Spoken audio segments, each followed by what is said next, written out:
Hey, folks. Thank you so much for listening. If you like this podcast, please rate and review on Apple Podcasts.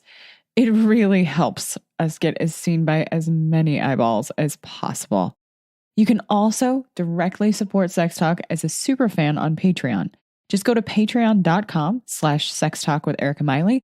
And for just the cost of a cup of coffee, y'all, you should know I love my coffee.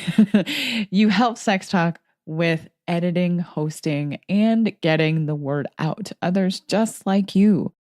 Help to spread curiosity about sex and keep the knowledge bombs dropping to everybody that has or wants to have sex. And a big thank you to those of you who've already become super fans. You're rock stars, and I so appreciate you. That's patreon.com/Sex Talk with Erica Miley. All right, let's get into the episode. Sex Talk, Erica Miley, 'cause sexuality is tough. And okay, sex just isn't good enough, no. Sex Talk with Erica Miley. Hey folks, welcome to Sex Talk with Erica Miley. Erica Miley here. Just you and me today. So most of my listeners, though you regulars, shout out to all the countries in the world that are listening regularly. Of the United States, but of course I live here, so that's a big part of it. But I want to give a shout out to Norway and some of you other European countries who are out here listening to the show. Thank you. I'm just tickled. I'm just tickled that y'all are here. And Canada, yeah, listening a ton. Again, shout out to our northern neighbors. So many of you are super aware of how curious I am. I'm curious too. My mother would say to a fault, but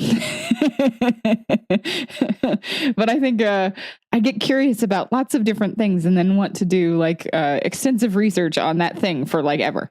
So I decided to start looking at sexual practices across the world and see what are we all doing the same? What are we all doing differently? What are we doing? And I ran across an article actually by Vox, and I'm going to give a shout out to the writer, Zach Beauchamp, and it's probably Beauchamp. Who knows?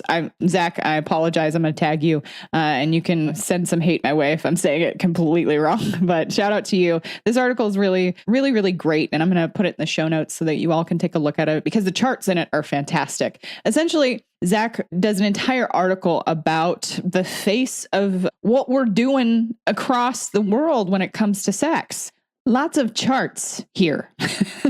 Lots of charts in this article of how we're having sex across the world. Now, I want to put some caveats on this data because I took a look at the data that Zach lists in the article. And so something to note, this is mostly, it seems from the demographics, mostly a representative sample of heterosexual sex havers. So that, looking at the data, made me go, you know what? I'm going to do a series.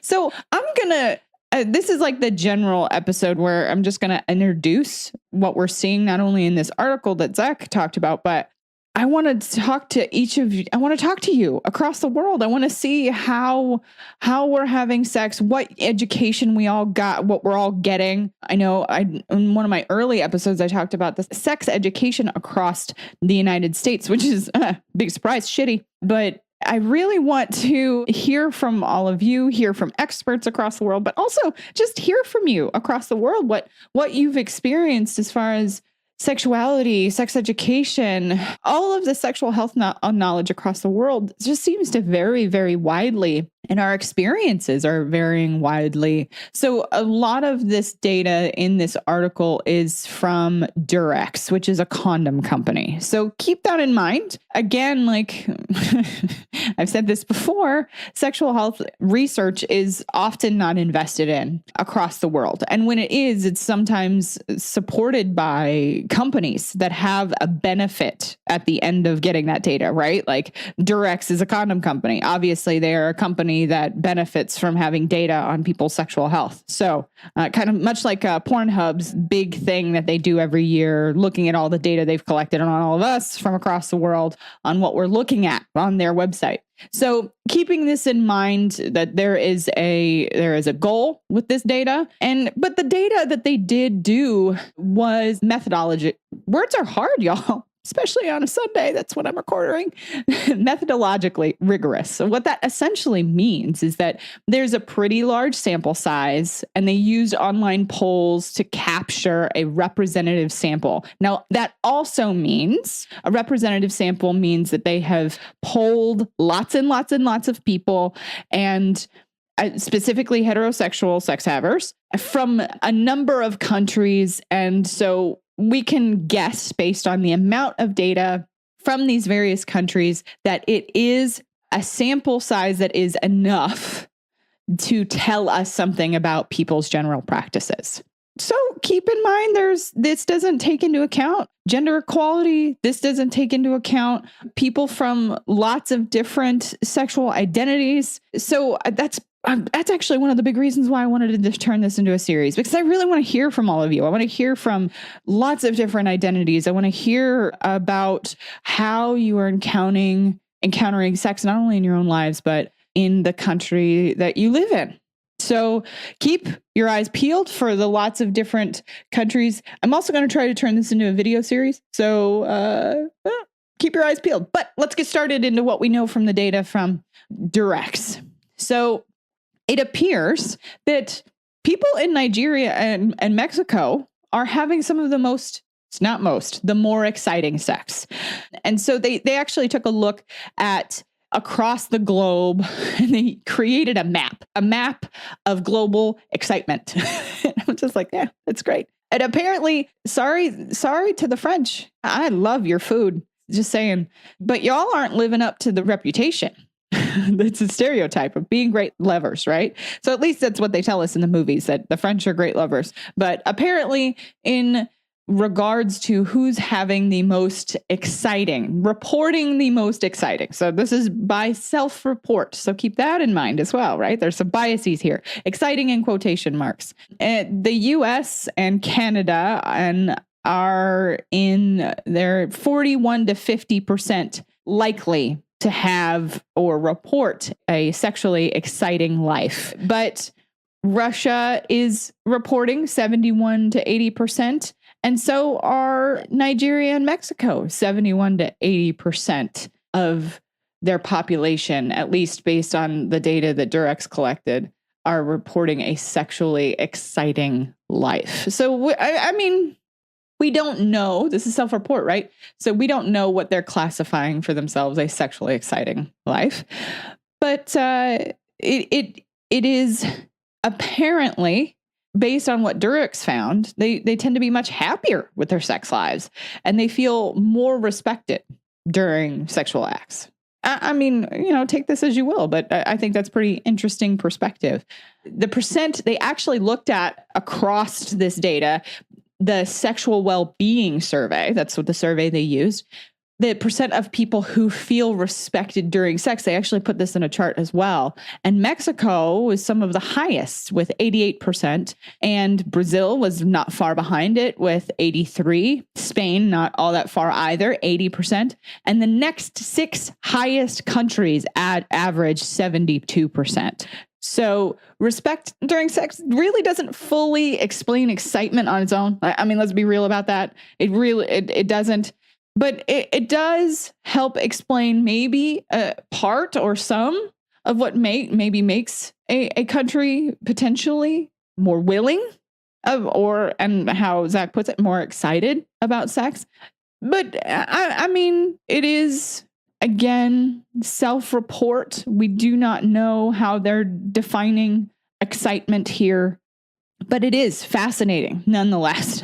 Sadly, Japan, there's not a lot of good news here, but I think I'm going to do an entire episode about Japan specifically, because I mean, Japan has the penis festival. I actually saw it on, there was a special on Prime, Amazon Prime. James May did a Japanese special and they went to the penis festival. This is something I definitely want to see, one, but two, at least on this scale, Japan's results are sad. Only 10% of Japanese people report exciting sex. That's less than a third of the next lowest, Hong Kong at 32, which it unsurprisingly leads to number 2. People in Japan are really unhappy with their sex lives. Overall, again and again, Durex's surveys found that Japan stands out. So you folks living in Japan, I want to hear from you. Email me, email the show, go to our website, sextalkwitherica.com. Hit us up. I want to know, is this true? Did you experience this? That even among the worst performers, Durex's surveys, Japan stands out. The below chart shows 6 countries in the world where less than 40% of the people report being very or fully satisfied with their sex life. Note the difference between Japan's pink and yellow bars and everybody else's. So in this chart, and again, I'm putting this in the show notes so that you could actually pull this up and take a look at this chart. Percent dissatisfied, Japan's percentages based on this bar graph is that they're dissatisfied. That line is that's real high, and there's a super high neutral bar, and the percent satisfied is really, really low in comparison to countries like France, Hong Kong, Thailand, Singapore, Italy, Germany, Malaysia. I also, let me say this too about this episode.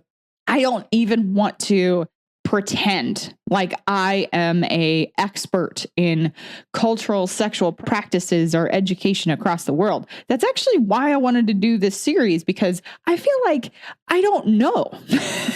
And I want to hear it not only from you, but I want to see what research we have available to us that shows us like, what are we doing? What are we doing across the world? So I just want to, again, reiterate that I do not at all feel like I am a cultural expert in this way. And if somebody does feel like they are a cultural expert about sex across the world, get in touch with me, because I want to talk.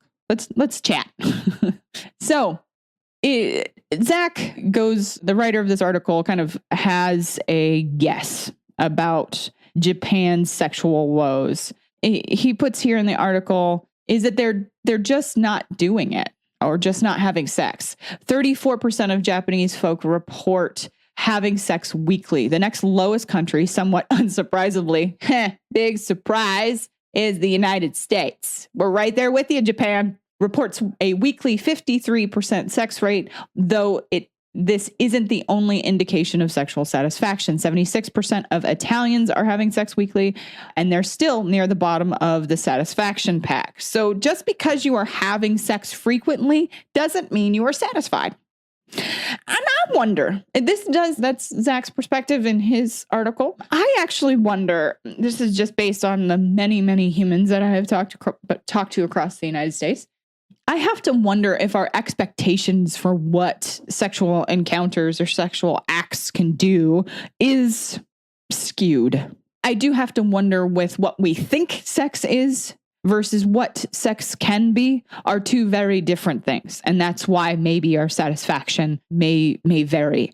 Also, I wonder how much our understanding about what sexuality or what we're supposed to be doing in quotation marks in sex are two very different things as well. So this is just me waxing over here. I don't altogether know why this is, but I just think it is an interesting thing that Japan, we're there with you. We're not having, at least by report, having a lot of satisfactory sex. It's not surprising that Zach puts here that the Japanese are having infrequent and satisfying sex. For years, Japan reported some of the longest average working hours in the world. In itself, this makes sex less likely. So, I mean that there's some data that Zach is kind of looking at on two sides, that if you are working more hours and you have a higher percentage of stress, you're less likely to be engaging in sexual activity. That is absolutely true. On average, I mean, the United States, we are working a lot of hours and we're not having as much satisfying sex or having as much sex either. And something we do know is that the more stress that you have in your life, the less likely that you will engage in sexual activity. if 2020 is not a indicator of the likelihood of sexual activity in the face of a enormous stress, terror, sadness, we are across the board in 2020, at least in the United States, having less sex. And this is from just, I'm just telling you this from my client's report. I can tell you from my own report, my libido is in the trash can. And a lot of that has to do just with the level of pain and stress that I have in my life. Hearing from my clients, this is not me saying that I would change anything for the world right now, other than wishing that the pandemic was over already, just like the rest of you, that the level of pain that has gone up in my life has decreased my ability to feel pleasure generally, not just sexual pleasure. I'm talking about any kind of pleasure. And the way that I talk about this with my clients is that when our buckets are so empty and there's a hole in it, we're desperately trying anything to put any kind of pleasure in it, and it's running out the bottom as fast as we can put it in. So my piece of advice here is I really want you to do your best to manage your own expectations of what you can actually accomplish here, not only just with sex, but with anything else. We need to adjust our expectations as we get closer to potentially a vaccine, as many of us are facing here. And as I record this is December 2020. We are facing another long year of lockdowns and modifications to our ability to be together. I'm not making any commentary on what we need to be doing there, but I am just commenting on our ability to manage this level of stress for the length of time this is. Now, this article that Vox put out was written in, I think, 2012. Let me double check my brain. 2015, my bad.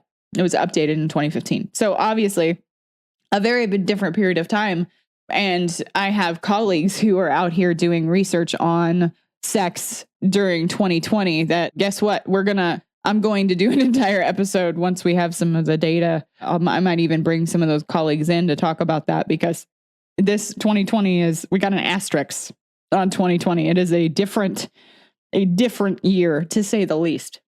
So, but let's get back to what we know, at least for now in general. And then we'll talk about life later, after life during 2020 and the life after 2020.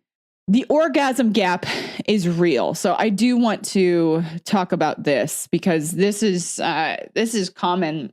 The very, very for sure in the United States. There's actually a wonderful book. We've had the writer on the show called Becoming Cliterate, where Dr. Lori Mintz talks a lot about the orgasm gap. But specifically across the world, around 48% of people worldwide always or almost always orgasm. Unsurprisingly, the figure for men is 61%, which is 28 points higher than the equivalent for women, 33%, which is interesting. And the gap varies by country.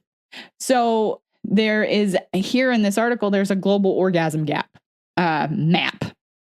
And I'm just going to kind of go through it as I'm looking at it. 41 to 50% of each country is the percent of women in each country reporting always or almost always orgasming during sex from percent of men who report the same. As I look at this, it does look like the United States and Canada is up there in that 41 to 50%. Australia is there. Shout out to Australia. We got quite a few listeners in Australia. You're doing about as well as we are when it comes to the orgasm gap. But Nigeria has an implausibly small 4-point gap, which I think is really interesting. It's fascinating that you've got that close of a gap, suggesting that in-person interviews are skewing the numbers, at least in this article. That's what they're saying. And Zach points out, exempting that Singapore, China, Mexico had the smallest differences between male and female orgasm rates, while Russia and Thailand had the largest. The thing that the most surprising about this is that there's virtually no correlation between a country's overall level of gender equality and its orgasm gap.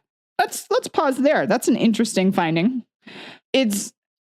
I think that's an interesting, based on what I'm thinking, like I'm kind of tossing that around in my head, like live as I record this with you all. I've kind of found, interestingly, I just taught a class on those who've committed sex offenses and here and that, like how and why sex offenses happen.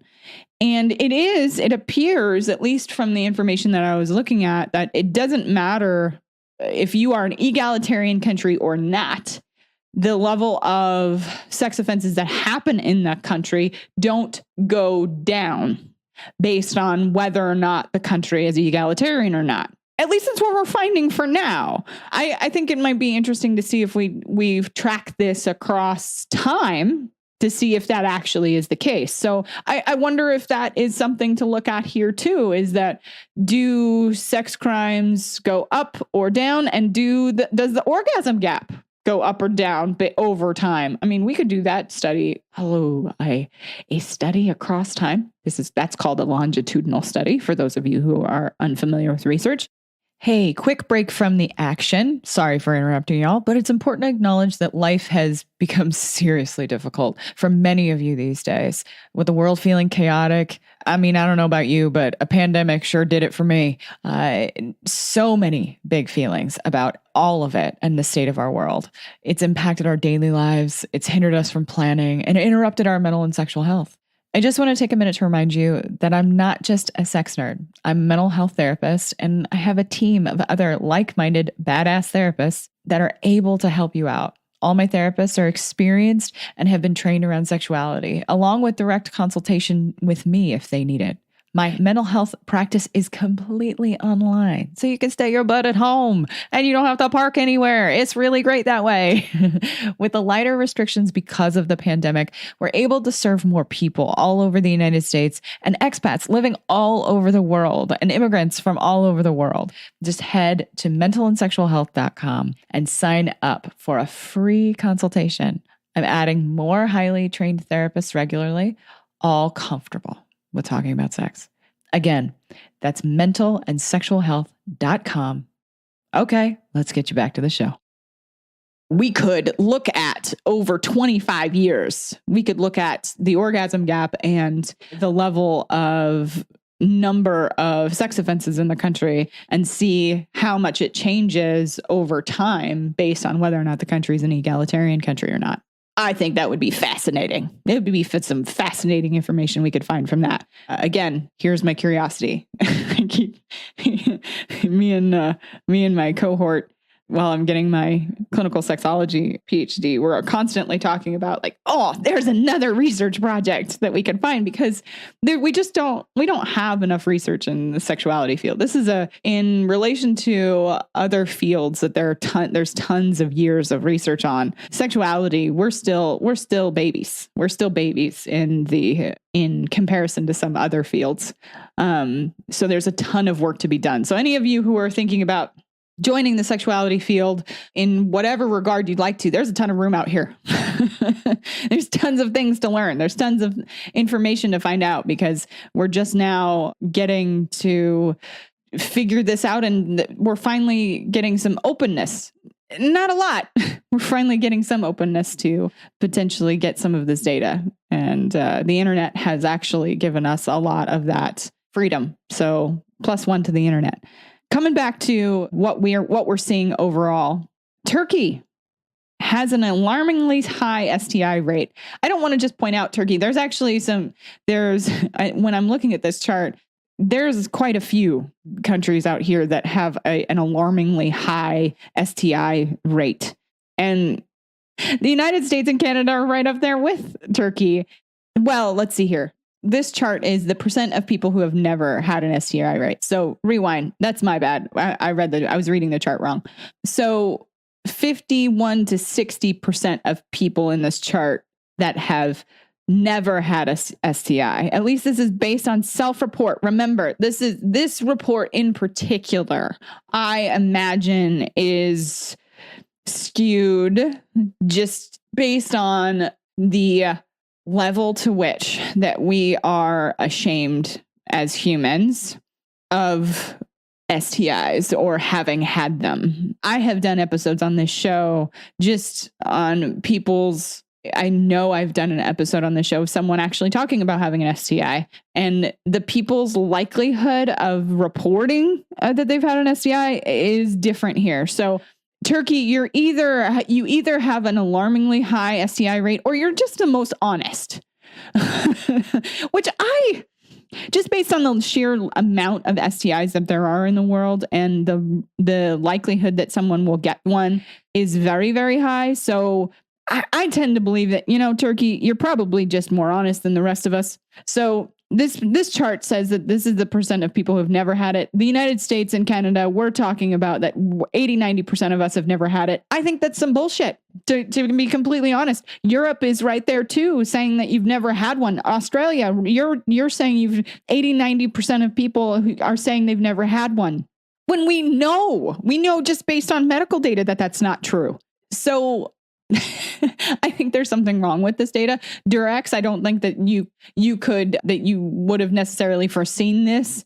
I think it'll be interesting to see as time goes on, the more that we reduce shame around actual sexual behavior, sexual outcomes, how much these numbers change. It does say in this report that Turkish folks are more likely to report their sexual partners. So they report more sexual partners than any other country in the world and appear to be doing it unprotected 45% of the time. Again, I have to wonder if this is just based on being more likely to be honest about what's happening. It's kind of an interesting chart that is listed here.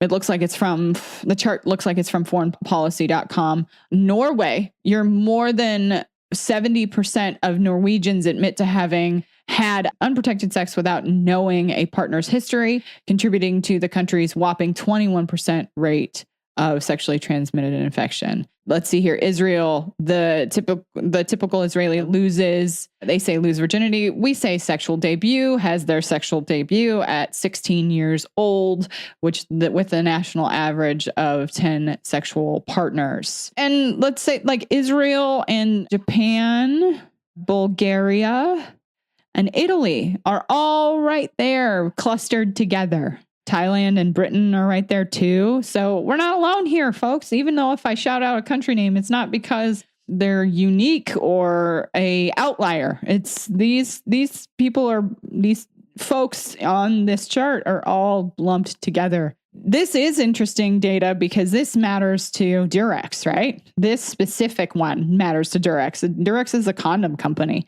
So this matters. Durex wants to have their condoms in your hands. So this chart would absolutely tell them a lot about who they're reaching and how. So I encourage you to take a look at this chart because it is probably at least the most valuable one to Durex. And this says the world's largest survey of sexual behavior with more than 317,000 participants in 41 countries. So this chart gives us actually an idea of how many people and how many countries they surveyed during this Durex research. And it revealed that people having unprotected sex live in some of the world's wealthiest nations. Not a surprise there either, because even though a country is wealthy, especially the United States is a wonderful example of that, it does not mean that they are invested in making sure that you are educated about your body or how your body works, and that you should have access to those things. That's my argument, is that you should have access to those things, especially if you live in every single person in the world. But in wealthy countries, there is no excuse for why we as a populace are left uneducated and unknowing about our own bodies. It says here, on average, we're also exhibiting some very similar behaviors. We're all having our sexual debuts in our early and having, they say early, but on average, we as teenagers are becoming sexually active. And I think calling it early is a misnomer. I think it's average that we're becoming in our teen years. That's when our sexual development is starting to kick on. That's when sexual curiosity is starting to happen, regardless of gender identity, regardless of sexual orientation. That is when our exploration of our sexual and having sexual partners starts to really kick on, is really during puberty. And we see an average of first sexual experiences or sexual debuts starting around 13, 14, 15, 16. And I'm not talking about non-consensual experiences. That is not what I am talking about. I am talking about when teenagers are exploring with same age peers. Okay. So I think that that's an important distinction to make, that we're having our sexual debut. And I'm talking about sexual debut. I am not talking about putting a penis inside a vagina. That's not what I am talking about. I'm talking about sexual behaviors. We are starting to touch one another. We are starting to be curious about kissing one another. We're starting to be curious about oral sex with one another. We're starting to be curious about putting each other's hands on each other's genitals. Like, this is teenagerhood is when we're starting to do this. I could be here for an entire episode just about that. So it is really important I kind of am waxing a little bit here, waxing poetic, because I think that it's important for all of us to understand that we are more typical than we think we are. So we're more likely to have our sexual debuts in adolescence. And in these wealthy countries, we're also more likely to have more sexual partners. Both are key predictors of higher rates of unprotected sex, because guess what? We're not following education and requiring people to understand sexuality and understand their bodies in a very, very real, non-shaming way. Each year, the Durex claims that this results in more than 340 million new cases of sexually transmitted infections. That doesn't include HIV. So, folks, this stuff matters. The lack of education matters. It across the board, it matters. All right, moving on. It appears that based on this data, that people in Asia tend to be pretty old when they have their sexual debuts by global standards, right? So this is across the world. And I don't think old is the best term here. You tend to be maybe older or in your 20s. That may be a better way to put it. People are more likely to have their sexual debut in different ages across the world, but Asian countries they have a much higher mean age. So what mean means is it is the average number. When you take the lowest number and the highest number, this is the average number between those two extremes. Asia is 21.8. So that you're likely to be around 21 years old, 22 years old in Asia to have your sexual debut. Africa is not far behind with the age of 20. North America, not all that far behind either, 18.7. So 18, 19 years old, people are having their first sexual debut. Europe, 18.5. Oceania, 17.8. South America, 17.4. So again, average age is probably maybe a little bit higher than you thought. But also, again, it is in the later teens or teenage years to your early 20s when people are having their sexual debut. So I could continue to beat that horse, but I think it's important to know that I'm just giving you yet another example that you're not strange. You're more than likely typical for your first sexual experiences. Something to also keep in mind, the French and Indians have short sex. At least this is what Zach is writing about in his article, while Nigerians and Greeks take their time. So this is based on what they looked at they looked at data and they looked at duration of average intercourse in minutes.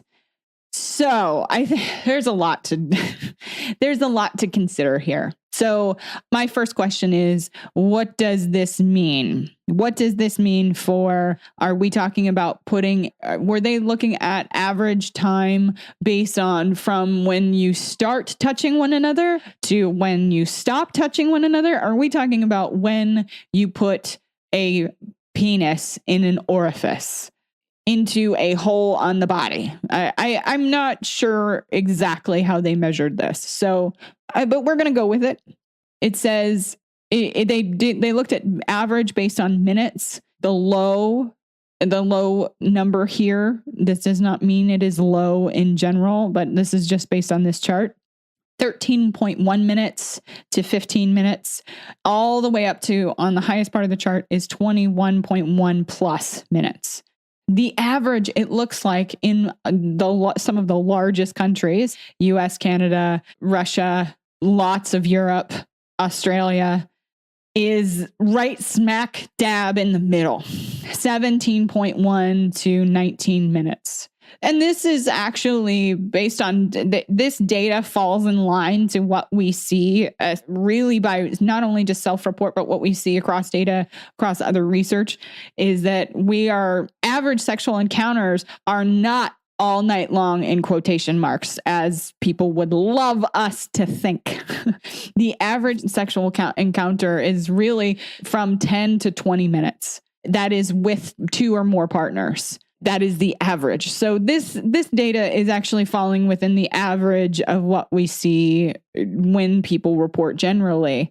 Now, we're not talking about masturbation or self-love here. We're talking specifically about 2 or more people having sexual activity. Now, that being said, this is specifically talking about intercourse. By this count, it's, Zach says in his article, the average Nigerian couple spends almost twice as long per session than the average Indian pair. Why? Couldn't tell you, but it is curious. I mean, who knows? Who knows why that might be? There's some more research that could be done. Just that could be a research study by itself. I think that is a fascinating thing to think about, what makes one country more likely to slow down than another. There could be various aspects. It could be the amount of time you have in a day. It could be how many working hours are in a day. It could be, we don't know. The question to me, the first question that popped up in my head is, were these single people or people who are married? Were these people or coupled? Were these people, did some of these people have children? Did they not have children? Because at least in my life, I can tell you, as someone who is married with children, that matters how much time you can spend. So this was a lot of data to throw at you, but I really wanted to do an introduction to this series about what are we doing across the world? How are we having sex across the world? How are we enjoying sexual pleasure across the world? What do we know about sex across the world? So I'm going to go and do specific episodes about specific countries and specific cultures. I believe I'm going to start with the Nordic countries. This is selfish on my behalf because me and my family want to leave the US. Because we've always had, my husband and I have had grand dreams of living abroad, working abroad, and having our children educated abroad. And I absolutely realize the privilege that I have to even think about that. But since that is the case, that's one of our primary interests and dreams, one of the countries that we are the most interested in living are the Nordic countries, and specifically Sweden. So be on the lookout for episodes that are specific to the Nordic countries first. And any of you folks who are in any of these countries, I would love to hear from you. Again, I really would. Hit us up at sextalkwitherica.com, or you can email me, erica@ericamiley.com. That's ERIKAMILEY. I want to hear from you. And I might even go as far as record your voice if it's something that you are comfortable with, and providing your perspective on the show directly. I really want to hear your interesting cultural practices. I want to hear about these. If you've got a penis festival or a fertility festival or a vulva festival or whatever you got, I want to hear about it. I mean, just like in the Netherlands, I mean, many of us are familiar with Amsterdam and we're familiar with the red light district in quotation marks. And I'm probably, when I cover the Netherlands, I'm going to talk about that, but I'm going to talk about maybe more than likely in every country, I'm probably going to talk about sex work, because sex work is important work and it is work. And how does a country address it? Because that matters. It matters. Here in the United States, we do that weird. We do it weird. We have sex work legal in some states, but not others. Why that is, it's a frustration of mine. I think sex workers should be able to be protected and be able to do the work that they do safely and with health insurance and not have to worry about going to jail. But anyway, that's me going down yet another rabbit trail. So I hope you all have enjoyed this. This is this article was fascinating to me. And I really, I'm stoked to kind of get into these different cultural practices. And I hope you come along with me. If you've got questions along the way, please let me know. I'm happy to answer as many questions as I possibly can. Also, I want to give a shout out to my Patreon folks. People are signing up for that Patreon, y'all. Get on the Patreon because I'm going to be doing Q&As in there. I'm going to be doing lives. I'm going to be doing special stuff for the Patreon because I've been trying to figure out what best way to communicate with the community that was not necessarily on social media, because social media is I mean, it's going to go ebb and flow and go through changes across the world for different countries. And I want to be able to have a community space that allows you to be able to access me without the fear of losing the community because somebody flags it and blocks it. I can't tell you how many recently I've had so many colleagues, like on Instagram in particular, who've had their entire page taken down, even though they are sex educators or sex therapists or because their algorithm has deemed whatever their material to be something that the public shouldn't have access to, which is some BS, if you ask me. But shout out to you folks out there trying to get the education out there into the world, and hit up the Patreon. That's Sex Talk with Erica. You can find it right there on patreon.com. And I'd love to, seriously, would love to have you. Also, I've been doing a lot on TikTok. TikTok's a lot of fun. Speaking of social media, on TikTok, again, we have to be careful about what we say. I've already had audio taken down, even whenever all of the material that I put on TikTok is educational. I've had audio taken down. So that's another shout out to Patreon, because then that way we know for a fact that I'll be able to communicate to you on you and I's terms, not the terms based on a company. So anyway, it was lovely to talk with all of you. Thanks for sticking around to the end of the episode, and I will see you next time.